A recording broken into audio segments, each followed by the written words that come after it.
शुरू करेंगे साहब। मंगलाचरण। ओम नमः सिद्धेभ्य। जय श्री ओम नमः सिद्धेभ्य। जय श्री ओम नमः सिद्धेभ्य। मंगलम भगवान वीरो मंगलम गौतमो गणी मंगलम कुंद कुंदाद्यो जैन धर्मोस्तु मंगलम सर्व मंगल मांगल्यम सर्व कल्याण कारकम प्रधानम सर्वधर्माणां जैनम जयतु शासनम जैनम जयतु शासनम जैनम जयतु शासनम नमः समय साराय स्वानुभूत्या चकाशते चित्स्वभावाय भावाय सर्वभावांतरच्छिदे।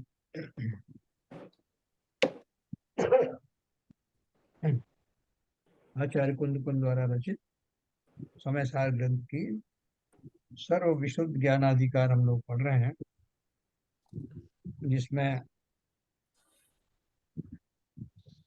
राग द्वेष उत्पन्न जीव के अंदर ही अज्ञान दशा में होते हैं। इस बात की चर्चा हम लोग विस्तार से कर रहे हैं और बात तो जगह जगह ये कही गई है, लेकिन जितना वो रिपीट होगा उतना हमको हमारे उसमें मानस पटल पर अंकित होगा, हमारे श्रद्धा के लेवल पर बस जाएगा।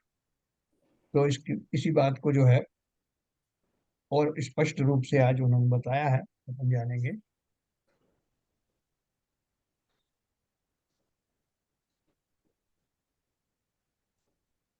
क्योंकि अपन ने ये सब पढ़ा था यहाँ पे। यहाँ एक मेरे को सांस में देख के नींद आने लगती है माना, फिर भी बैठती हूँ। कौन बोल रहे हैं? इसको म्यूट कर दीजिए सर। कौन है?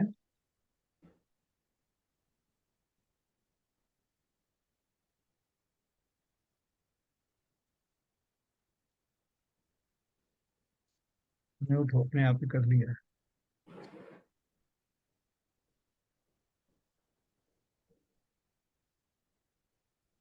यहाँ एक प्रश्न संभव है कि स्वपरिणाम रूप पर्याय से उत्पन्न होते हुए सभी द्रव्य निमित्त भूत अन्य द्रव्यों के स्वभाव से उत्पन्न होते हैं या अपने स्वभाव से। क्या प्रश्न है? स्वपरिणाम रूप पर्याय से उत्पन्न होते हुए, अभी अपन ने पहले की गाथाओं में क्या पढ़ा है कि प्रत्येक द्रव्य की अपनी पर्याय होती हैं जो उसी द्रव्य में से निकलती हैं, है ना। दूसरे द्रव्य की पर्याय दूसरी होंगी। तो अपने ही परिणाम के कारण, मतलब अपने स्वभाव के कारण जो उसकी जो पर्याय उत्पन्न होती हैं, वह सभी द्रव्य निमित्त भूत अन्य द्रव्यों के स्वभाव से उत्पन्न होते हैं या अपने स्वभाव से। तो निश्चित ही अब तो हमारा आंसर यही होगा कि अपने स्वभाव से होता है। दूसरे जो जीव हैं उन जीवों का उसमें कोई योगदान होता नहीं, है ना। भले ही वो निमित्त के रूप में आए तब भी पर्याय तो मेरे अंदर से ही निकलेगी ना। यदि यह कहा जाए कि निमित्त भूत अन्य द्रव्यों के स्वभाव से सभी द्रव्य उत्पन्न होते हैं, तो उनके परिणामों को निमित्त भूत अन्य द्रव्यों के आकार का होना चाहिए, परंतु वैसा तो होता नहीं है। द्रव्य के परिणाम निमित्त भूत अन्य द्रव्यों के आकार के तो होते नहीं, क्योंकि अन्य द्रव्य के स्वभाव से किसी अन्य द्रव्य के परिणाम का उत्पाद देखने में नहीं आता, है ना। जैसे एक बिल्ली है, तो जो बिल्ली के बच्चे होंगे वो बिल्ली जैसे ही होंगे। भले ही उसके सामने कोई उसका मालिक जिसने उसे पाला हो वो खड़ा हो, तो उसके बच्चे वो मालिक जैसे तो होंगे नहीं। वो उसके जो बिल्ली का जो स्वरूप है, उसके अंदर में जिस तरह के जीन्स आदि हैं उसके कारण से उसके शरीर से उसके द्वारा उत्पन्न होने वाले उसके सब बच्चे उसी के रूप में होंगे। ठीक उसी प्रकार से जो द्रव्य परिणमित होता है, वो उसके अपने स्वभाव के कारण वैसी ही पर्याय उसमें से आती हैं।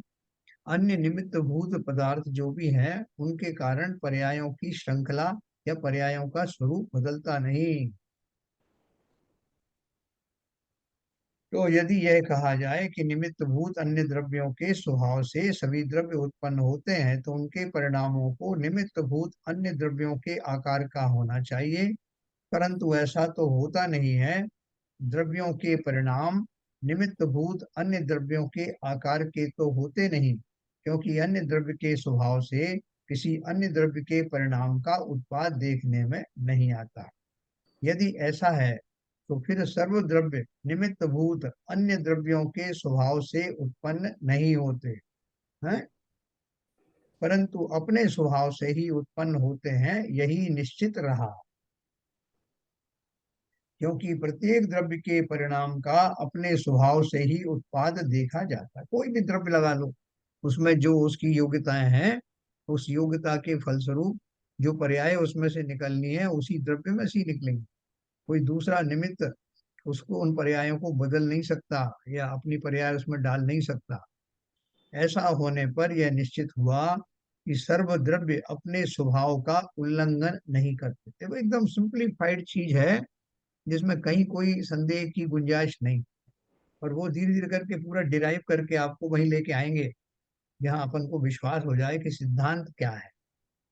ऐसा होने पर यह निश्चित हुआ कि सर्व द्रव्य अपने स्वभाव का उल्लंघन नहीं करते, इसलिए सर्व द्रव्य ही निमित्त भूत अन्य द्रव्यों के स्वभाव का स्पर्श न करते हुए अपने स्वभाव से ही अपने परिणाम से पर्याय रूप से उत्पन्न होते हैं।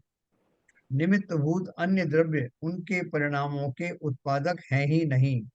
अतः आचार्य देव अंत में कहते हैं कि हम जीव में उत्पन्न होने वाले रागादि भावों का उत्पादक पर द्रव्यों को देखते ही नहीं है, है ना।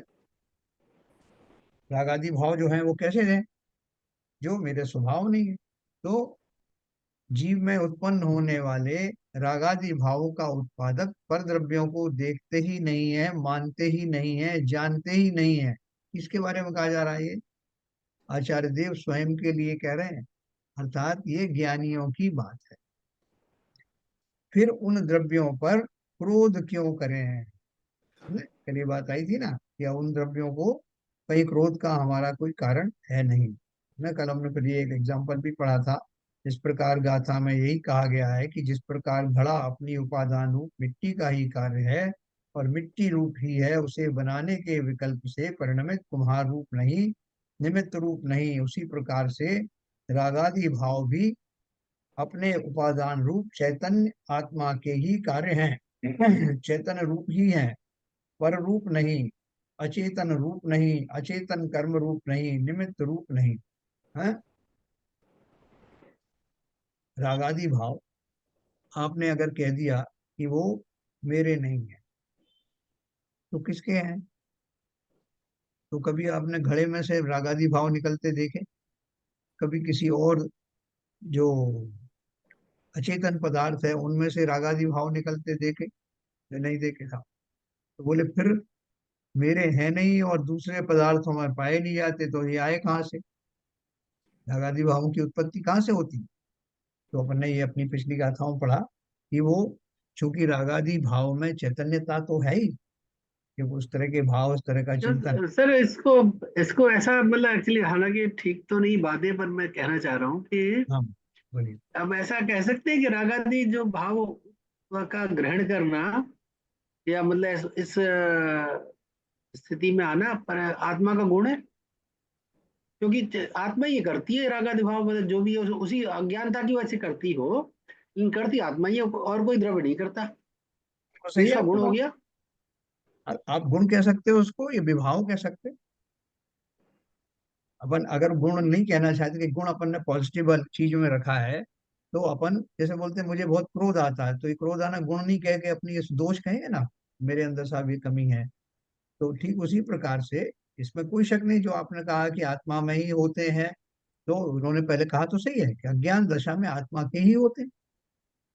इसमें कोई आपने गलत नहीं सोचा, बिल्कुल सही सोचा। तभी तो उसकी परिभाषा प्रभाव दी हुई है स्वभाव से। हाँ, तो नहीं इसलिए पर उसको गुण बोलते हैं तो एक अलग वो मतलब इंटरप्रिटेशन होता है ना, किसी चीज का अपन गुण बोले, जैसे पुद्गल का आपने बोला कि रस रंग ये सब जो है और देखो गुण का उसको गुण का मतलब है जो नैसर्गिक स्वभाव में जो जो स्थिति बनती है वो गुण होते हैं। बराबर। हाँ वो आत्मा का नैसर्गिक स्वभाव में क्रोध या राग आदि गुण नहीं हो सकते, ये विभाव है, स्वभाव नहीं है। विभाव इसलिए परिभाषा दी गई है कि जिसमें सारा कवर हो जाता है, चाहे क्रोध हो, चाहे मोह हो, चाहे राग हो, चाहे द्वेष हो। देखो आपकी बात को मैं आपके हिसाब से सिद्ध करता हूँ कि आपने कहा कि ये आत्मा का गुण है, मैं भी बोलता हूँ कि बिल्कुल सही है कि आत्मा में ये गुण है कि अज्ञान दशा में वो विभाव भाव में परिणमित होता है। अभी ठीक जी है ना? क्योंकि ये योग्यता भी आत्मा में ही होती है। तो आप उसको गुण के रूप में कहना चाहो तो इस तरह कह सकते हो, लेकिन वास्तव में गुण अपन, जैसे सीवीजन साहब ने कहा, गुण अपन उसके जो नैसर्गिक भाव हैं उनको गुणों की श्रेणी में रखते हैं। क्यों? क्योंकि ये जो विभाव परिणाम है ये टेम्परेरी होते हैं, किसी निमित्त से आते हैं, किसी प्रसंग में आते हैं और वो कालांतर में चले जाते हैं, और ऐसी स्थिति बनती है जब एक बार जीव स्वभाव में आता है तो वो विभाव वाले परिणाम होते ही नहीं है। इसलिए वो गुण किसे कहते हैं? गुण जो द्रव्य में हमेशा बने रहते हैं, हर हाल में बने रहते हैं, जिनका कभी विघटन नहीं होता, वो गुण होते हैं। जबकि विभाव परिणाम हमेशा नहीं रहने वाले। जी ठीक है सर?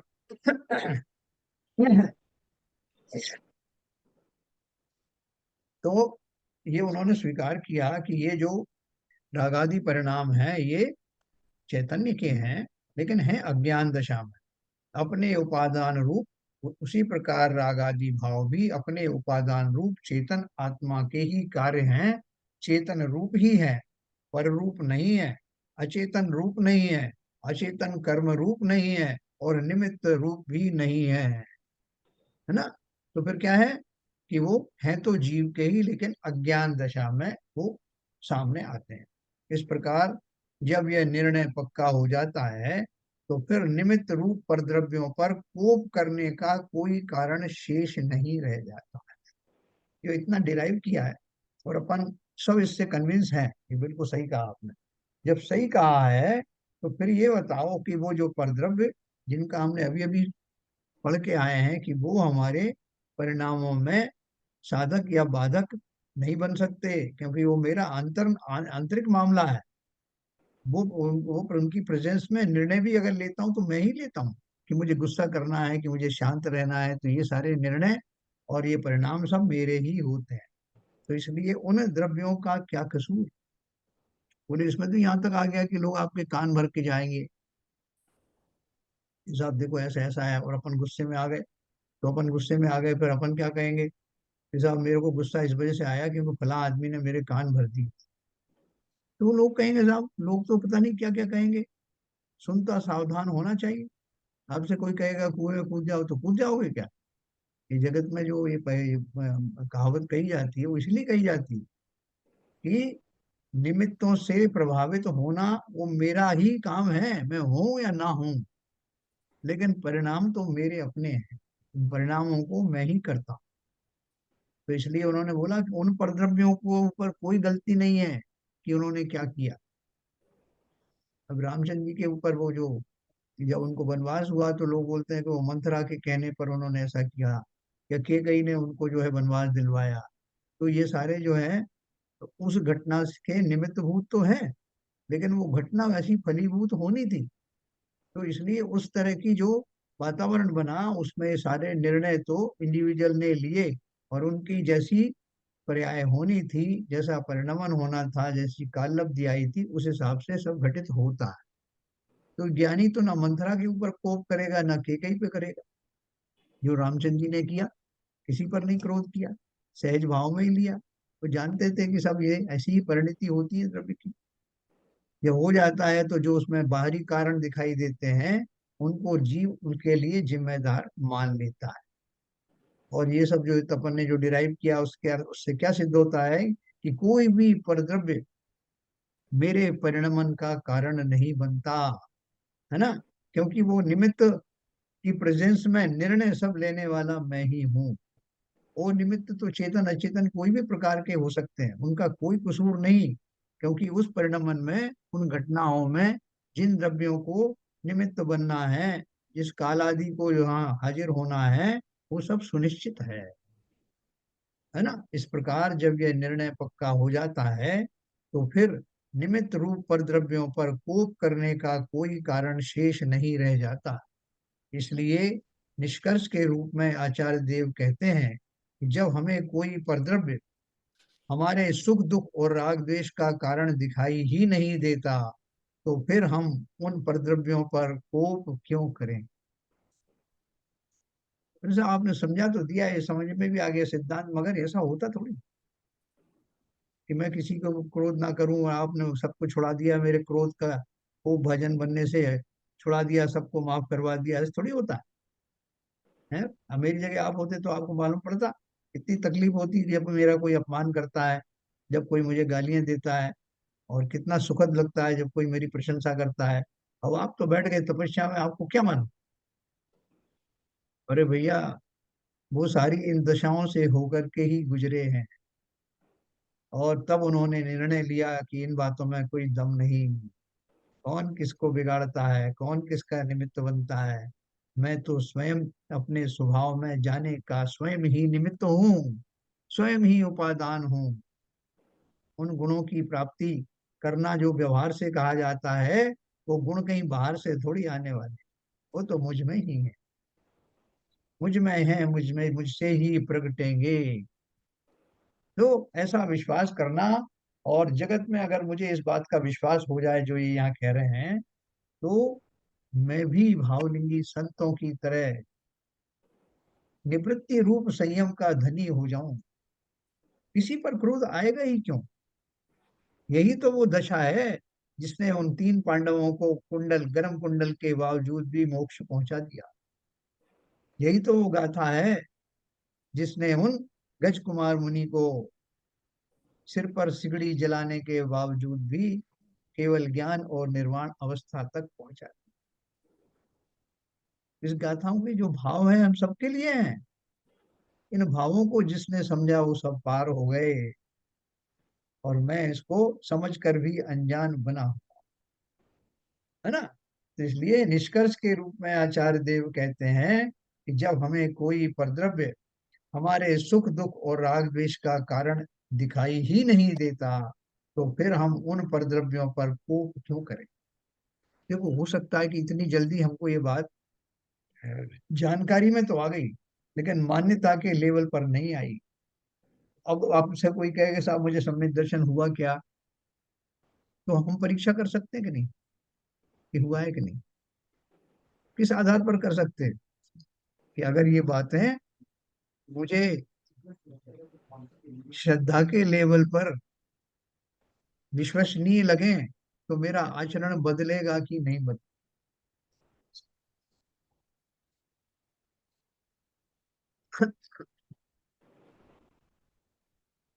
है ना। तो देखो यहाँ लिखा है उन्होंने, तात्पर्य यह है कि हम अपने सुख दुख के कारण पर में ना खोज कर, ठीक, स्वयं में ही खोजें, स्वयं को ही जाने माने और स्वयं में ही समा जाए, यही मार्ग है। ये अपन को ऐसा लगता है क्या ये इन्होंने इतनी सी लाइन कह दी। तात्पर्य यह है कि हम अपने सुख दुख के कारण पर में ना खोज कर स्वयं में ही खोजें, स्वयं को ही जाने माने और स्वयं में ही समा जाए। बोले साहब ये काम नहीं हो सकता है। अगर अपने सुख दुख का कारण हमने स्वयं को मान लिया तो इस संसार में जो गाली गलौज करने का जो रिवाज है, एक दूसरे को उत्तरदायी ठहराने का जो है, वो सारा आनंद ही समाप्त हो जाएगा साहब। आप क्या बात करते हैं। हम तो सुबह से उठकर शाम तक, जब तक 50 बार लोगों को सर्टिफिकेट ना दे दें कि इसमें ये कमी है, इसने ये किया, इसको ये नहीं करना चाहिए था, उसकी वजह से मुझे ये तकलीफ हो गई, तब तक हमें जो है, कहते हैं भोजन हजम नहीं होता, मजा ही नहीं आता। आपने अगर ये कह दिया कि हमारे सुख दुख का कारण कोई नहीं है, हम स्वयं ही हैं, तो जीवन नीरस हो गया। क्योंकि मेरा जीवन अभी चलता ही इसलिए है कि किसी को मैं, किसी की प्रशंसा करता हूँ, किसी को गाली गलौज करता हूँ, किसी को दोषी ठहराता हूँ, ऐसे ही मेरी जिंदगी चलती है, मजे से चल रही है। और आपने मेरा सारा सुख छीन लिया, दुखी कर दिया मुझको। इस बात से दुखी कर दिया ये बोल करके कि मेरे सुख दुख का कारण मैं ही हूँ और कोई नहीं। तो बताओ, इस थ्योरी से हम सुखी होंगे कि दुखी होंगे? सच्ची सच्ची बात बता, कौन बताए? अच्छा, बोलो ललित जी, ये थ्योरी से सुन करके। थ्योरी से अगर मानेंगे तो पक्का सुखी ही होंगे एक्चुअली, क्योंकि ये जो मिथ्यात्व है या जो ममत्व है, इस सब की वजह से जिनको हम सुखाभास को सुख मानते हैं, हाँ, तो ऐसा सुख मानते रहेंगे तो हमको इस ये जो सिद्धांत है उसमें विश्वास नहीं होगा। जब किसी दिन ऐसा होगा कि भाई ये सुख सुख मतलब एक्चुअली जो सुख का आना जाना जो लगा रहता है, जिस जो सुखाभास का आना जाना लगा रहता है, उससे बहुत दुखी हो जाए किसी दिन, ये हाँ। परमानेंट क्यों नहीं हमारे पास, नहीं सर, जब तब इस तब उसको धारण कर लेगी एक्चुअली। नहीं, जब इस पर विश्वास हो जाएगा, श्रद्धा हो जाएगा, तो हम अनंत सुख की तरफ चलाएंगे। ये सुखावास तो खत्म ही हो जाएगा ना सर, सुख और दुख का तो प्रश्न ही नहीं उठता है। ये अगर मुझे सुखाभास में आनंद आ रहा है तो मैं उस सिद्धांत को क्यों मानूंगा? सुखाभास हाँ, हाँ, को यही अगर तो मैं मैंने आनंद पूछा। मानता रहूंगा, नहीं मानोगे तो सुखाभास। संसार में घूमते रहो, सुखावास लेते रहो। हाँ, तो अगर जब हम ऐसे सुखाभास में आनंद ले रहे हैं तो यहीं घूमते रहेंगे। हम्म। एक दिन जो ऐसा कोई दिन आए जबकि हम सुखाभास से बहुत ही क्रोधित हो जाएं, बहुत दुखी हो जाएं कि क्या है, क्यों सुखाभास तो आता जाता रहता है ना, परमानेंट तो है नहीं हमारे पास। परमानेंट अगर हम जिस चीज से बहुत दुखी हो जाएं कि ये हमारे पास परमानेंट क्यों नहीं है, तो हम परमानेंट सुख की का क्या फिर खोजेंगे? जो परमानेंट सुख खोजेंगे तो ये सिद्धांत पे आ जाएंगे। दूसरी बात ये है कि ये जो सुखावास आप कह रहे हो, क्या ये परमानेंट चीज है क्या? मतलब ऐसा जो निमित्त आपको आज मिला है कि आप किसी को गाली देने की पोजीशन में हैं और आप गाली देकर एंजॉय कर रहे हो, लेकिन दूसरे पल आपको ऐसा व्यक्ति मिला, कोई पहलवान मिल गया, तो आपको उसको गाली देना ही नहीं चाहेंगे। तो फिर आपका वो सुखाभास जो है वो दुखाभास में कन्वर्ट हो जाएगा और हाँ, कि बड़ी वही काश। है बड़ी ना, प्रशंसा मतलब करेंगे परमानेंट उसकी, नहीं है ना। प्रशंसा करेंगे उसकी, पहलवान की परमानेंट प्रशंसा करेंगे।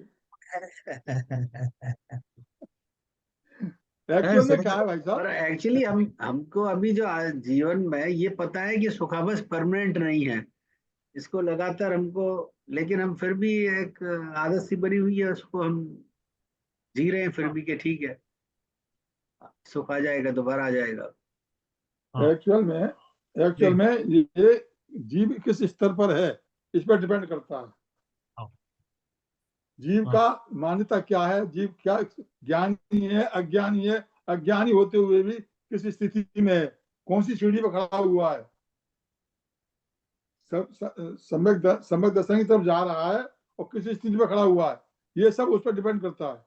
नहीं तो वर्तमान में तो अगर किसी से कह दो कि ये भैया तेरी तेरी तेरी वजह से, तेरे कर्मों की वजह से, तेरी वजह से ये सब कुछ हो रहा है, अपने आप सोच तू, तो भाई साहब लड़ने का, मरने मारने को तैयार हो जाएगा। हम्म। किसी क्या को अच्छा सरिता नहीं जी? लगता दोष देना। हाँ, बराबर। सरिता जी बताओ, प्रेक्षा ध्यान करें तो सुखी हो जाए, क्या करें? योगासन करें तो सुखी हो जाए? वो तो एक ही है सबका कि ज्ञाता दृष्टा में रहेंगे तो सुखी हो जाते हैं। प्रेक्षा ध्यान भी यही कहता है, ज्ञाता दृष्टा में रहें। देखो, वास्तव में जो आप सही कह रही हैं, जो मान्यता है हमारी, जैसे मैंने आपको बताया था कि एक मैंने 12-13 साल का एक बच्चा देखा, जो जो ईंटें ढो रहा था, किसी बिल्डिंग के लिए बन रही थी जो, तो उससे उठ नहीं रही थी उतनी भारी तगाड़ी। तो उसको किसी ने बता दिया था कि बीड़ी पीने से स्टेमिना बढ़ता है। तो वो कहीं से बीड़ी का बंडल ले आया और बीड़ी पीता था और तगाड़ी उठाने की कोशिश करता था, और नहीं उठती थी तो फिर बीड़ी पीता था। ऐसा बार बार करता रहा, उससे वो तगाड़ी जो है वो हिल नहीं रही। अगर मान लो कभी वो उठ जाती, तो वो यही मानता कि आखिरकार बीड़ी पीने से ही उसको लाभ हुआ। सही है। जब जबकि अपन सब जानते हैं कि उसका ये भ्रम था। ठीक उसी प्रकार से संसार की इन दशाओं में होने वाला जो आनंद कहिए या सुखाभास कहिए, जीव उन्हीं में फंसा हुआ है। ऐसा आप कुछ भी कहोगे ये दशाएं हैं तो अच्छी, बोले नहीं, कई बार तुमको और दुख भी हो जाता है थोड़ा सा, अब चीजें नहीं होती तो दुखी हो जाते हैं, कहीं मिल जाती है, ठीक है, संसार ऐसे ही चलता है, इसमें परेशान होने की क्या बात है। आप बार बार बोलते हो कि संसार में कहीं सुख नहीं, कहीं ऐसा नहीं है, बहुत सुख है। कभी कभी थोड़ा सा सुख का अभाव हो जाता है, फिर आ जाता है। 99.99% जीव इसी भ्रम में जी रहे हैं, और वो इस परिस्थिति से कोई, मैं उसमें कोई बदलाव नहीं चाहता। हाँ, ये जरूर चाहते हैं कि बीच बीच में जो व्यवधान आता है वो भी ना आए, लेकिन आ भी रहा है तो चलेगा, कोई दिक्कत नहीं। बस खराब हो गई, कार खराब हो गई तो ठीक करा लिया, तबीयत खराब हो गई तो इलाज करवा लिया, धन का अभाव हुआ तो थोड़ी मेहनत करी तो धन भी आ गया। तो ऐसी कौन सी चीज है जिसके लिए कि मैं उस थ्योरी को, जो कुंद कुंद आचार्य बता रहे हैं, उसको क्यों मानूं, क्यों अपने जीवन को नीरस बना लूं। मैं तो ऐसा ही, आराम बड़ी चीज है, मुंह ढक के सोइए, उसी थ्योरी पर चलना चाहता। तो इसमें कोई हर्ज है क्या, क्या क्या हर्ज है उसमें, शास्त्रों की भाषा में नहीं, हम अपनी भाषा में बताएं कि वास्तव में इससे मैंने क्या सीखा और क्या मुझ पर घटित होने वाला है, ये बताएं शैलन जी।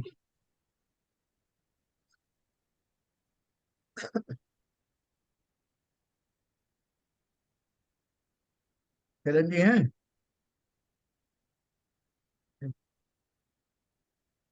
हाँ जी, शैलन जी, है। हाँ, आप इस सुख में खो गए लगता है। नहीं, सुख में नहीं, वो हम लोगों का एक्चुअली में अभी एक कॉल आ गया था बीच में। वो हम लोग अभी जा रहे हैं, बाहर जा रहे हैं, बेटे का जो कन्वोकेशन है फ्रांस अच्छा में, अच्छा तो उसका अच्छा थोड़ा टिकट विकेट का आ गया था फोन। आप बोलिए सर। मैं तो अभी जो बात चल रही थी, शायद ललित जी भी जो जवाब दे रहे थे, हाँ तो अभी अभी तो हमको ये सुखावास और ये मतलब हमको बिल्कुल भी एक जैसे ख्याल मात्र भी नहीं आता है। हमको ऐसा लगता ही नहीं है कि हम कि हम दुखी हैं, मतलब। हाँ हाँ लेकिन हाँ। लेकिन दुख तो कंटिन्यू चलता रहता है। मतलब अभी सुबह खाया तो दोपहर का चालू हो जाता है दुख दुखी, फिर शाम का हो जाता है। मतलब हर चीज में कहीं ना कहीं हमारा जो हमारा वो लगा ही रहता है, कोई ना कोई साथ में। मतलब हम लोग कोई भी काम कर रहे हैं तो उसके साथ में हमारी कुछ ना कुछ कुछ साथ में कुछ ना कुछ चलती रहती है, लेकिन उसको हम अभी तक मानते ही नहीं कि वो हमारा हमारी परेशानी है। हम तो ये मानते हैं कि यही तो जिंदगी है। इस हम उसको, हमारी जो मान्यता जो है अभी, वो मान्यता ये है कि अभी तो हम एंजॉय कर रहे हैं, जबकि बराबर। देखा जाए तो ये एंजॉय नहीं है। देखा जाए तो ये हर चीज इतनी क्षणिक है, हर चीज इतनी छोटी है कि वो एक चीज खत्म होती है कि अभी ये मिल गया, अभी चलो ये मिल गया, जब तक दूसरी की चालू हो जाती है। इसको तो आकुलता ये कहते कभी हैं। खत्म ही नहीं होता है। मतलब ये अर्जेस कभी किसी भी चीज में अर्जेस खत्म ही नहीं हो रही है। तो ये देखो, सबसे एक बड़ी परेशानी है। सबसे बढ़िया बात यह है, एक इंद्री से लेकर के चार इंद्री तक, या असेंद्री पंचेंद्री तक, तो जीव को अपनी पर्याय में कर्म फल चेतना से फुर्सत मिलती नहीं। जो मिले ये कर्म उन्हें भोग रहे हैं, बिना जाने बिना सोचे कि कैसा क्यों हो रहा है, मुझे कहाँ भाग रहे हैं, दौड़ रहे हैं, उन्हीं पर्यायोगत स्वभाव में मजबूर होकर के उसमें ही जी रहे हैं। उन्हें कहाँ फुर्सत है कि वो ये सोचें कि ये अच्छा है कि बुरा है, या मेरा क्या स्वभाव है, मेरा क्या विभाव है, ये चीजें मुझे क्यों मिल रही हैं, इनसे कैसे निवृत्त हूँ। एक भी बात उसके जीवन में घटित होती नहीं। मुश्किल से ये मनुष्य देह में कर्म फल चेतना से हट करके मैं कर्म चेतना तक आया हूँ। कम से कम इतना विवेक तो जागृत हुआ कि मैं कुछ क्षण रुक करके ये विचार करूं कि ये पर्यायों का, इन खोटी पर्यायों का, इन गतियों में परिभ्रमण आदि कब से हो रहा है, क्यों हो रहा है, कब तक होता रहेगा, और ये परिभ्रमण क्या मुझे सुखी कर रहा है या दुखी कर रहा है। इतना चिंतन करने के योग्य मेरी पर्याय का होना, ये अभूतपूर्व लक्षण है। और ये नरदेह जो मिली है, उसमें ये सब संभव है, और किसी देह में संभव नहीं। और अगर है भी संभव देव आदि में, तो वहां आपको वैसे संयम आदि के भाव नहीं आते। तो इसलिए सबसे बड़ी बात यह है कि जो कुंद कुंद जैसे समर्थ आचार्य का मिलना, और समय सार आदि जैसे ग्रंथों का मिलना, सुलभ होना, हम में स्वयं वैसी सूक्ष्म बुद्धि का उत्पन्न होना, और ये शास्त्रों के प्रति होने वाली रुचि का होना निरंतर दुर्लभ है। इसका लाभ उठा करके इन गाथाओं को हम 1 घंटे भी अगर इसको आत्मसात करेंगे तो निश्चय ही ये हमारे संस्कार में जुड़ जाने वाले हैं। और तब हमें ऐसे बेफिक्र होकर के या अनजाने में जो जिन दशाओं में जीवन काटते हैं उनमें अवश्य ही विराम लगेगा। ठीक है ना। तो देखो इस गाथा का जो भाव है थोड़ा सा और अपन आगे पढ़ेंगे।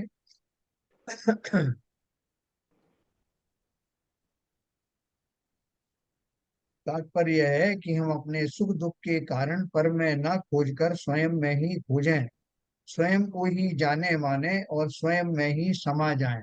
देखो स्वयं में ही खोजें, स्वयं को ही जाने माने का अर्थ क्या हो गया? श्रद्धा गुण और ज्ञान गुण, सम्यक दर्शन और सम्यक ज्ञान, और स्वयं में ही समा जाएं अर्थात सम्यक चारित्र। अब गाथा और टीका के भाव के पोषक तथा आगामी गाथाओं की उत्थानिका रूप 2 कलश काव्य लिखते हैं, है ना। 2 कलश काव्य कौन से हैं? 220,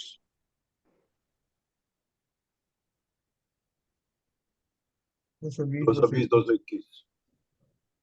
यदि ही भवती राग द्वेष प्रसूति कतरदपि परेशान दूषणं नास्ति तत्र स्वयं स्वयं अपराधी तत्र सर्पत्य बोधा भवतु विदितमस्तम यात्वबोधो अस्मि बोध है। 221 में है, राग जन्मनि निमत्तताम पर द्रव्यमेव कलयन्ति ये तु ते उत्तरन्ति न हि मोह वाहिनीम शुद्ध बोध विदुरानंद विद्बुद्धयः। क्या है हिंदी में? राग द्वेष पैदा होते हैं इस आत्म में, उसमें पर द्रव्यों का कोई दोष नहीं है। यह अज्ञानी अपराधी है इनका करता, यह अबोध हो नष्ट कि मैं तो स्वयं ज्ञान हूँ। है ना। देखो ये जो लाइन है ना इसको परिवादी सही जगह पे कॉमा लगा के समझना। ये क्या लिखा है? यह अबोध हो नष्ट कि मैं तो स्वयं ज्ञान हूँ। मैं स्वयं ज्ञान हूँ, ये अबोध नहीं है। यहाँ कॉमा लगेगा, यह अबोध हो नष्ट क्योंकि मैं तो स्वयं ज्ञान हूँ। है ना। ज्ञान होना अपराध थोड़ी। अरे राग की उत्पत्ति में पर द्रव्यों को एकमात्र कारण बतलाते जो अज्ञानी, शुद्ध बोध से विरहित वे अंधे जन जग में, अरे कभी भी मोह नदी से पार न होंगे। देखो इसका गद्य में अर्थ है, इस आत्मा में जो राग द्वेष रूप दोषों की उत्पत्ति होती है उसमें परद्रव्यों का कोई दोष नहीं है। उसमें मूल अपराधी तो अज्ञान ही है। इस प्रकार विदित होने पर जब अज्ञान अस्त हो जाए तब फिर तो मैं ज्ञान ही हूँ।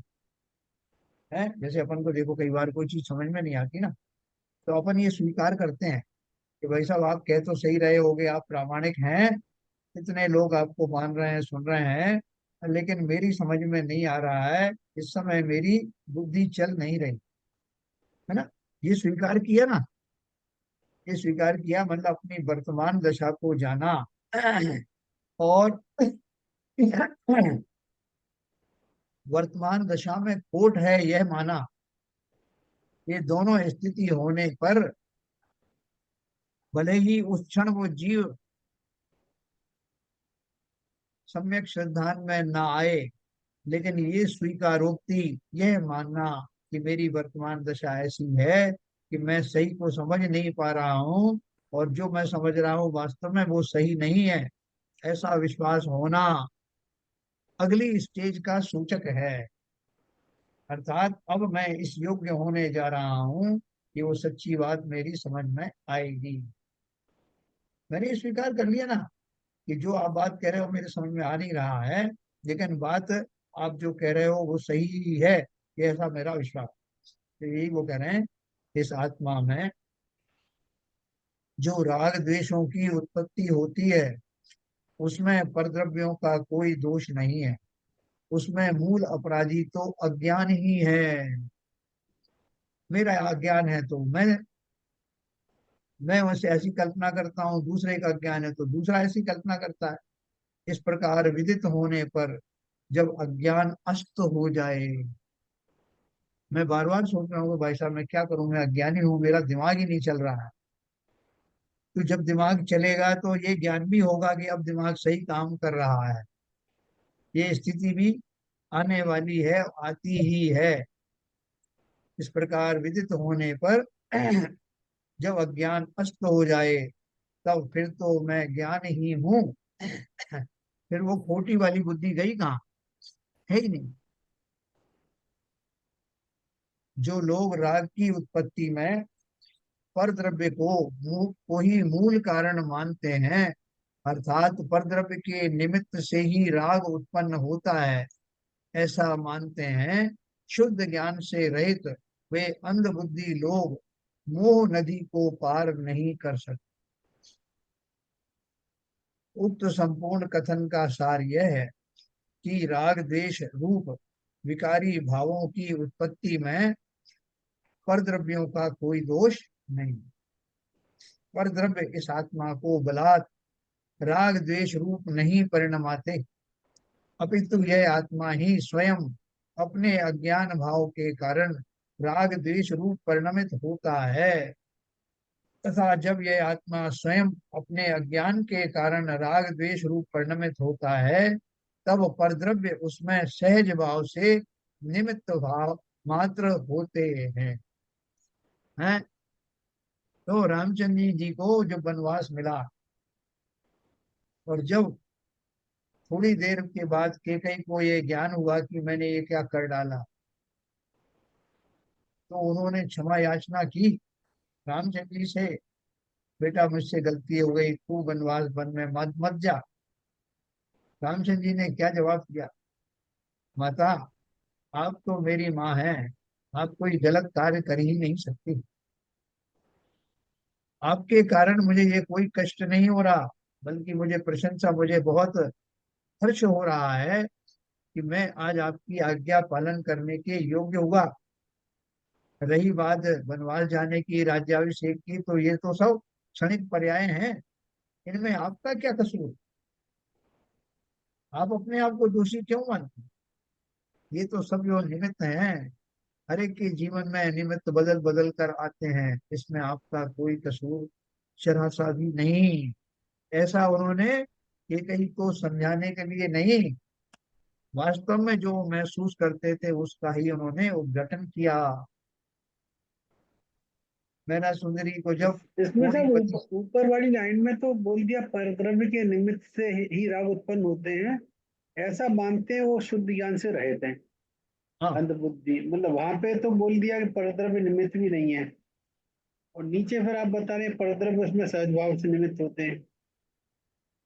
हाँ, सहज भाव से निमित्त होते हैं, उसका अर्थ ये है कि जो अपन ने बताया ना कि 5 समवायों के कारण कोई घटना होती है, उसमें जो भी द्रव्य आते हैं, जो निमित्त आते हैं, उनसे मैं मोह राग द्वेष ना करूं, वो तो निमित्त भूत तो बनेंगे, सहज नहीं, रूप तो से ही ऊपर बनेंगे। निमित्त के लिए नकार क्यों दिया? ऊपर ऊपर तो ऊपर मना कर दिया निमित्त नहीं है, भाई तो नीचे उसमें बोलना आप चाहिए तो निमित्त है। देखो, दो तरह की बात है। एक व्यक्ति तो उन निमित्तों को उसका कर्ता मानता है कि इसके कारण मुझे ऐसा हुआ, और दूसरा ये मानता है कि जिस घटना में जो निमित्त जहाँ जैसा होना होता है वो स्वयं होता है, उसमें निमित्त की कोई गलती नहीं, निमित्त कोई प्रेरक नहीं, निमित्त कोई कर्ता नहीं, ऐसा सहज भाव से मानना।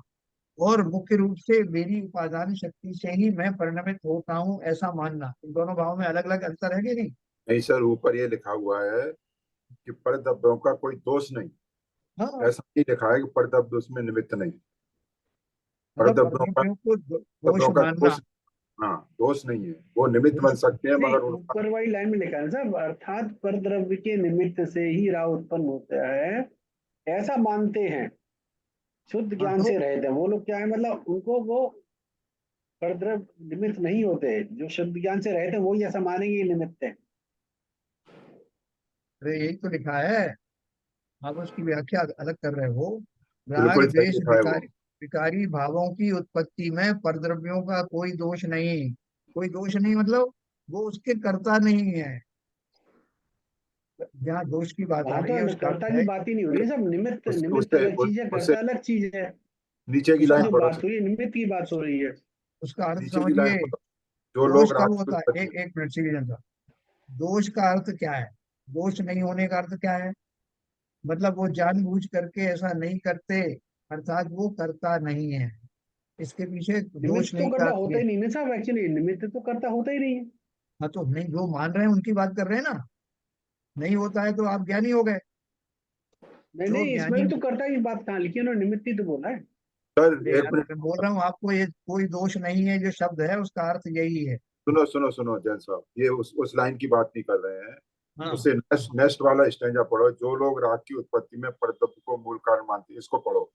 इसको पढ़ के आप उसका व्याख्या करो। पूरा पूरा पढ़ता हूँ। उक्त सबसे ऊपर संपूर्ण वाली लाइन, कथन, सबसे ऊपर वाली लाइन, हाँ यही टॉप पढ़ रहा लाइन, हूँ। टॉप लाइन, ऊपर जो वाली जो लाइन और जो ऊपर वाली लाइन। जो लोग राग की उत्पत्ति में परद्रव्य को ही मूल कारण मानते हैं, अर्थात परद्रव्य के निमित्त से ही राग उत्पन्न होता है ऐसा मानते हैं, शुद्ध ज्ञान से रहित वे अंध बुद्धि लोग मोह नदी को पार नहीं कर सकते।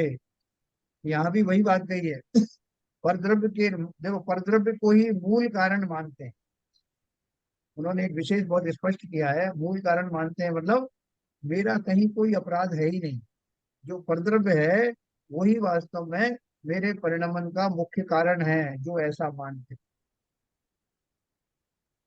द्रव्य जो है वो, परद्रव्य के कारण आपके भाव खराब हुए हैं या आपकी मान्यता के कारण हुए हैं, ये बताओ। उत्पत्ति में परद्रव्य को ही मूल कारण मानते हैं, ये कह के उन्होंने ये कह दिया कि इसमें एक तो उपादान शक्ति वाला जीव है, जीववादी है, और दूसरा जो है निमित्त है। जो निमित्त सहज में ही घटित होते हैं, और निमित्त कहते ही उसको है जिनकी उपस्थिति में वो कार्य होता है और जिन पर ये आरोप लगा दिया जाता है कि इनकी वजह से ऐसा हुआ, उसी को निमित्त कहते हैं। लेकिन ज्ञानी उन निमित्तों को सहज संयोग मानते हैं, वो उस घटना का कारण उसे नहीं मानते। सहज संयोग का विपायन, मतलब ये हुआ, हाँ सहज संयोग का मतलब ये हुआ कि जब कार्य हो जाता है, जब कार्य हो गया, उसके बाद में जो वहां पर वातावरण है उसको निमित्त मान लेते हैं। कारण अगर कोई कार्यवाही नहीं हुई तो निमित्त कार्य के हैं, मतलब है अपने आप ही हम खड़े हुए, हम यहाँ खड़े हुए, और कोई आया उधर गिर गया तो वो कहेगा सब मैं इसलिए गिर गया कि ये खड़ा हुआ था यहाँ। अरे गिरा वो अपनी वजह से, और मैं खड़ा हुआ हूँ इसलिए। ऐसे ही निमित्त कुछ भी नहीं है, कुछ भी नहीं किसी के लिए, लेकिन जब कार्य हो जाता है तो वहां के जो परिस्थितियां हैं उनको निमित्त मान लेते हैं। साधारणतः ये बात है, ये ऐसे समझो ना से। नहीं, उसके अलावा एक और बात है। जो घटना जिस काल में, जिस द्रव्य के द्वारा, जिस निमित्त की उपस्थिति में संपन्न होना होता है, उसी निमित्त वो की अवस्था में पहले से ही निश्चित है। वो सब निश्चित है। इसका अर्थ क्या हुआ कि वो जो निमित्त आएगा, अभी मान लो आया नहीं, अपन बोलेंगे कोई पर्टिकुलर निमित्त आएगा उस काल में मुझे सम्यक दर्शन होगा और ये सब होगा, तो मैं तैयारी से बैठूं, उस निमित्त को मैं बुला के नहीं ला सकता। जब उसकी काल लब्धि आएगी तो वो सहज में उपस्थित होगा। इसीलिए लोगों से कहते हैं कोई निमित्त की ना तो पीछा करो ना उसकी प्रतीक्षा करो, वो स्वयं अपने आप घटित होगा अगर वो घटना घटित होने वाली होगी तो। उस व्यक्ति ने क्या माना कि घटना के होने में जो 5 समवाय होते हैं उनमें निमित्त नाम का जो संयोग है वो स्वयं मिलेगा, उससे द्वेष या राग करने की आवश्यकता नहीं। नहीं है। उस काल में जो होना होगा, जो परिणमन मेरा होगा वो वैसा ही परिणमन होगा। उसमें वो निमित्त भूत सहज रूप से होगा, उसकी प्रेजेंस में वो सब होगा, लेकिन उसकी वजह से हो रहा है ऐसा नहीं। सर मैं 1 मिनट बोलूं। हाँ भाई। देखिए ललित जी, ये जो आपने सेंटेंस पकड़ा है, अर्थात परद्रव्य के निमित्त से ही राग द्वेष उत्पन्न होता है, उसके दो दो मीनिंग हैं। अज्ञानी निमित्त से जो घटना घटेगी, जो अभी जैन साहब ने एक्सप्लेन किया, बीवी जैन साहब ने एक्सप्लेन किया, 5 सप्ताह के लिए वो निमित्त बना, वो पर्टिकुलर इवेंट। मगर उसमें अज्ञानी उसको निमित्त को ही दोषी मानेगा कि इसकी वजह से राग दोष मेरे को उत्पन्न हो रहे हैं। तो ज्ञानी उसको इस सहज घटना मान के राग द्वेष में बिल्कुल सही है। होगा। उसका मतलब ये है, ये आप शब्द को मत पकड़िए, उसका एसेंस पकड़िए। ये मैना सुंदरी को कोढ़ी पति की प्राप्ति हुई, इसके द्वारा अगर अपन वो निमित्तों की भाषा में समझे तो अपने पिता को दोषी ठहराए कि मेरे पिताजी के कारण मुझे कोढ़ी पति मिला, है ना, जो प्रत्यक्ष में देखने में ऐसा ही प्रतीत होता है। लेकिन वो उसने क्या माना, उसने बोला कि ऐसा ही होना था, यही पति मेरे भाग्य में था, इसलिए पिताजी को इस ऐसी बुद्धि हुई, उन्होंने ऐसा सोचा और ये सब घटित हुआ, उसे कोई रोक नहीं सकता, क्योंकि कालांतर में जितनी घटनाएं घटी वो कोढ़ीपति जो है वो तो राजा था, 1 करोड़ योद्धाओं का वंश के अंदर था। मैना सुंदरी को उसका जो वर वो योग्य वर ही था, लेकिन वो जो घटनाएं घटित हुई उन घटनाओं से वो सम्यक दृष्टि मैना सुंदरी किंचित भी विचलित हुई नहीं, और उसने उन सबको निमित्त ही माना और सहज निमित्त माना, इसलिए किसी को दोषी ठहराया, किसी पर उसने द्वेष नहीं किया। तो वो यही बात कर रहे हैं कि जब आत्मा स्वयं अपने अज्ञान के कारण राग द्वेष रूप परिणमित होता है, तब परद्रव्य उसमें सहज भाव से निमित्त मात्र होते हैं।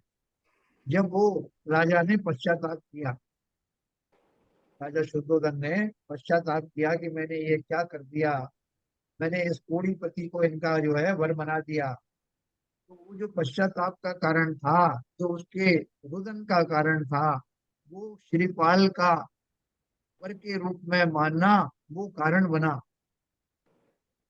अगर वो मैना सुंदरी की तरह सोचते कि ये तो सहज निमित्त निमित्त है, तो उनको राग द्वेष होता क्या? तो राग द्वेष हुआ तो उसमें कारण कोई ना कोई बनना दिखाई देता है। तो बोल रहे हैं कि सहज रूप में उपस्थित हुए निमित्त को ही वो जीव उसका कारण मान लेता।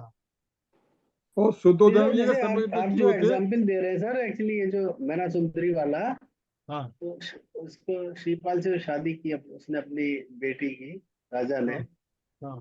तो उस समय जो उसके भाव थे वो तो द्वेष भाव वाले हो गए थे, किसके सहज भाव तो नहीं थे उसके उस समय। किसके हुए द्वेष भाव? राजा के, राजा राजा की निमित्त तो मैं बना कह ही ना रहा हूँ, श्रीपाल से इसकी शादी करने के लिए। राजा का तो मैं कह ही रहा हूँ आपसे, यही तो तो मैंने राजा उदाहरण नहीं, दिया। राज पर राजा के सहज भाव नहीं होंगे उस समय, राजा के द्वेष भाव होंगे उस समय। तो द्वेष भाव ही तो हाँ बिल्कुल सही है। मैंने बिल्कुल बोला ना, सही है, वही वही तो कह रहे हैं वो। मैंने भी तो नहीं यही नहीं, कहा सहज था। भाव नहीं ना, फिर उसके द्वेष भाव तो अलग चीज है। नहीं, वो द्वेष भाव अरे थे, तब मैना सुंदरी ने कहा था कि आपका दोष नहीं है एक्चुअली ऐसा। मुझे लगता है जैसे अगर हम जब निमित्त बोलते हैं तो उसमें अगर कोई जीव निमित्त बनता है तो उसको कुछ ना कुछ तो राग द्वेष होगा, मतलब बिल्कुल राग, साहब। कुछ ना कुछ तो राग होगा, द्वेष तो नहीं होगा। या अगर नहीं अगर नेगेटिव घटना हो रही है तो द्वेष होगा, और अगर पॉजिटिव तो कुछ वो अरे होगा। वो नहीं द्वेष नहीं, एक द्वेषपूर्ण मिनट। ही उसकी शादी की थी राजा ने, द्वेषपूर्ण द्वेष भाव से ही की थी कि हाँ ये, हाँ हाँ हाँ। तो यही बात तो कह रहे हैं, उनको बहुत बड़ा द्वेष था, मगर बाद में क्या कहते हैं, वो पछताए कि मैंने ये क्या कर दिया। वो पछताए क्यों? क्योंकि उनको अपनी बेटी से राग भी था, है ना। यस। ये राग द्वेषों की जोड़ी चलती रहती है, और वो उसको तो अज्ञान। अभी देखो उसी घटना में मैना सुंदरी ने वैसा रागी द्वेषीपना नहीं किया, वो उस घटना को लेकर दुखी नहीं हुई। तो वही निमित्त वही था, वही श्रीपाल जी थे निमित्त, लेकिन उन्होंने उसको सहज में स्वीकार किया, इसलिए राग द्वेष से युक्त नहीं हुई। और राजा वो ने सम्यक उसको, दृष्टि जीव था। हाँ, और राजा ने उसका वो सम्यक अपने दृष्टि ऊपर थी। अपना श्रेय लिया कि मैंने किया ये, इसलिए वो दुखी हुआ। ठीक है ना। तो ये इसको उस ढंग से एंगल से देखना, पर द्रव्यों की निमित्तता देखकर उन्हें ही राग देश का कर्ता मान लेना स्वयं अज्ञान भाव है, और ये अज्ञान भाव ही मुख्यतः बंधन का कारण बिल्कुल स्पष्ट कर दिया यहाँ। है।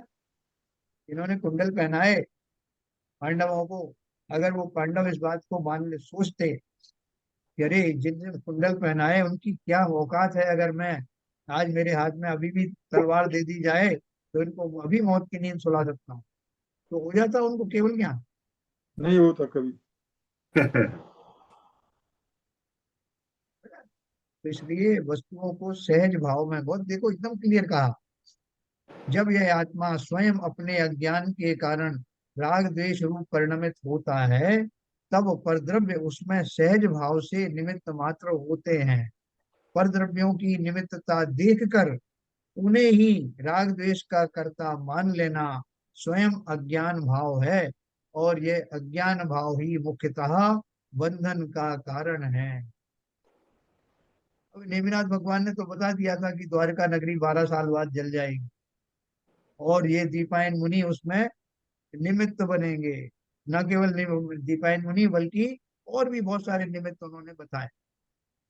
तो बैठ करके वे वो माला जपते कि जो कौन कौन से निमित्त हैं उन सबको हटा दिया जाए। और ऐसा ऐसा किया भी गया, ऐसा किया भी गया। दीपायन मुनि खुद चले गए वहां से, और वो जो मदिरा बनने वाले पात्र थे वो जंगल में फेंक दिए गए। लेकिन जो उपक्रम किए उन्हें हटाने का, वही वास्तव में निमित्त बनने वाले थे। तो ये जो ज्ञानी की दृष्टि और अज्ञानी की दृष्टि में यही अंतर है कि ज्ञानी उस बात को, जो सहज में जो कारण बनते हैं उनको सहज दशा मान करके, अगर मैं वो ना मानूं तो अपने परिणमन का कारण दूसरों को मान लूंगा तो मैं पराधीन हो जाऊंगा। तो फिर तो भाई साहब ऐसा है, नेमनाथ भगवान जो भगवान बने उनके लिए निमित्त जो है किसी जी को मान लेना चाहिए। हाँ, हाँ। भगवान बने वो, नेमनाथ भगवान थोड़ी बनते अगर किसी जी नहीं होते तो वहां। छोटा बच्चा होता है ना, पहले गांव में लोग बच्चे जो शौच के लिए बाहर जाते थे, तो वो अपने माँ से कहते थे, माँ तुम यहीं खड़ी रहना, मेरे को डर लगता। हाँ तो खड़ी रहती थी, और बच्चे को जो है एक निरापद अवस्था का ऐसा भान होता था। लेकिन वास्तव में उसने कुछ किया क्या?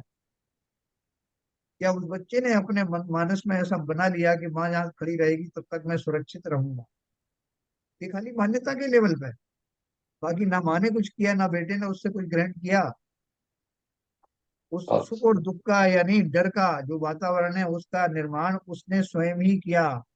और अगर माँ बोलती है बेटा कुछ नहीं, अगर मैं नहीं भी होगी तब भी तुझे कुछ नहीं होगा, और वो उस पर विश्वास कर लेता, तो भय रहता ही नहीं। तो जो कुछ भी परिणमन होता है वो उसमें जीव में या जिसमें उपादान शक्ति होती है उसी का होता है। दूसरे को दोषी या उसका कारण मानना अज्ञानता है। होते हैं द्रव्य, ये बात सही है, होते ही हैं, लेकिन वो उनको कारण, उनको मात्र कारण मान लेना, मूल कारण मान लेना और अपने स्वभाव को इग्नोर करना, ये अज्ञानता की निशानी। क्या थोड़ा बहुत समझ में आया ललित जी? कि अभी वही है अपना मामला? नहीं ठीक है। चलिए, जो बात विगत कलशों में कही गई है, अब उसी की पुष्टि आगामी गाथाओं में करेंगे। कौन कौन सी गाथा अपन पढ़ने वाले हैं? 373 से लेकर 378 तक गाथाएं कल पढ़ेंगे। तो देखो, अच्छी बात है आपने ये प्रश्न उठाया, तो जरा भी कहीं अगर अपने को भ्रम है तो भ्रम का निवारण कर लेना सही है। और यही वो जगह है जहाँ आपने ये क्वेश्चन पूछा। ऐसे क्वेश्चन पूछने से हमारी जो श्रद्धा है वो सम्यक होने लगती है, पक्का विश्वास जमता है। कन्विंस हो गए तो फिर एक बात, श्रद्धा सही हो गई। इसलिए आप भी जब तक कन्विंस ना हो तब तक छोड़ना मत मेरा पीछे। भाई साहब, निमित्तों को भी अपने आप ये नहीं सोचना चाहिए कि हम निमित्त बन रहे हैं। हाँ।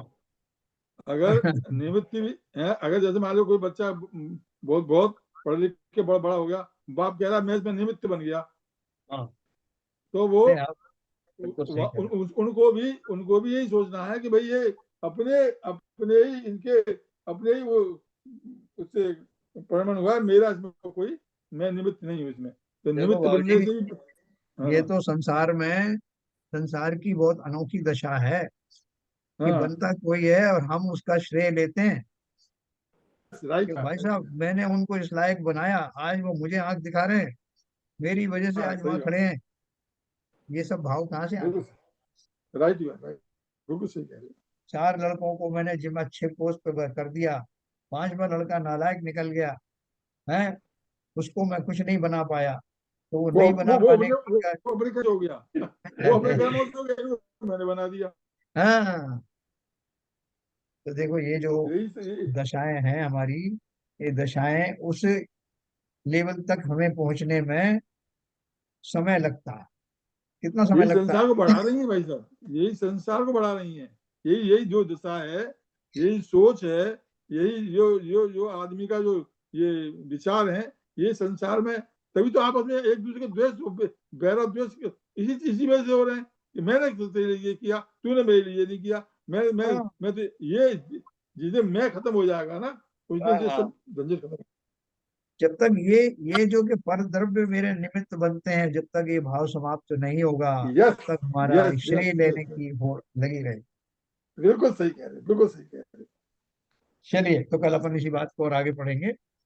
अज्ञानी से ज्ञानी दशा आने में कितना टाइम लगता एक समय। है? एक समय लगता है। लेकिन वो एक समय आने के लिए कितना समय लग जाता है? वो काल लब्धि के ऊपर है, काल लब्धि के ऊपर है सर, पुरुषार्थ के ऊपर। है ना? एक कई समय भव लग आने में जाते हैं, कई भव लग जा अगर कई कई अगर ऐसा नहीं होता तो अब तक अनंत काल से हम जहाँ आप बैठे, आपके सामने बैठे हुए हैं, अनंत काल से बैठे हैं, नहीं बैठे? हमें कहाँ अनादिकाल बैठे से। होते, हम तो बहुत पहले चले गए होते। बिल्कुल, देखो कितने समय से हम एक साथ हैं, ये आपको मालूम? हाँ, तो अनंत सारे काल जीव से हैं। एक साथ रह रहे हैं, ये असाधारण घटना है। हम जो हाँ, है आज से नहीं, अनंत वर्षों से, अनेक वर्षों से किसी ना किसी रूप में एक दूसरे के सानिध्य में हैं। हाँ, जैसे आप आदिनाथ पुराण पढ़ेंगे ना, तो उसमें वो जो नेवले का जीव, वो बंदर का जीव, और वो सब जो है आदिनाथ भगवान के पुराने भवों में साथ रहे। किसी ने उनका आहार दान की प्रति वो की प्रशंसा की, कहीं किसी ने एक साथ उपदेश सुने। उन सब के फल पर वो सारे जीव फिर इकट्ठे हुए हैं। और वो चारण रिद्धिधारी जो मुनि थे, जिन्होंने सिंह की पर्याय में उनको वो सुनाया था, देश नदी की, वो कौन थे, उनसे उनका क्या रिलेशन था? सही बात। हैं, उनके पिछले जन्म के मित्र थे वो, पिछली पर्याय के। और अच्छा अटूट संबंध था उनका। कैसे मित्र? एक दूसरे के सुख के प्रति सावधान, दूसरे को सुख दिलाने के लिए तत्पर। ऐसे ही हम और आप जो यहाँ मिले हैं, ये मामूली निमित्त मत समझना। अवश्य ही इसमें कहीं ना कहीं हम सब जुड़े हुए हैं और एक दूसरे के उपकारी हैं। तो एक द्रव्य दूसरे द्रव्य का उपकारी होता है, ऐसा एक सिद्धांत है ना। उपकार का मतलब है निमित्त होता। तो चलिए, अपन इसी गाथाओं को कल पढ़ेंगे, 373 से लेकर के आगे। जिनवाणी स्तुति करेंगे। नित्यतम नाश वे को ज्ञान के प्रकाश वे को अपन पर भास वे को भानु सी बखानी है। छहो द्रवि जान वे को बंध विधि भान वे को तो पर छान वे को परम प्रमाणी है। अनुभव बताए वे को जीव के जताए वे को कहूँ न सताए वे को भव्य और आनी है। जहाँ तहाँ तार वे को पार के पुतार वे को सुख विस्तार वे को यही जिन वाणी है। हे जिन वाणी भारती तो है जपूदन रैन, जो तेरी शरण गए सो पावे सुख से। या वाणी के ज्ञान से सूझे लोकालो, तो वाणी मस्तक धरो सदा देते हैं दो, सदा देते हैं दो।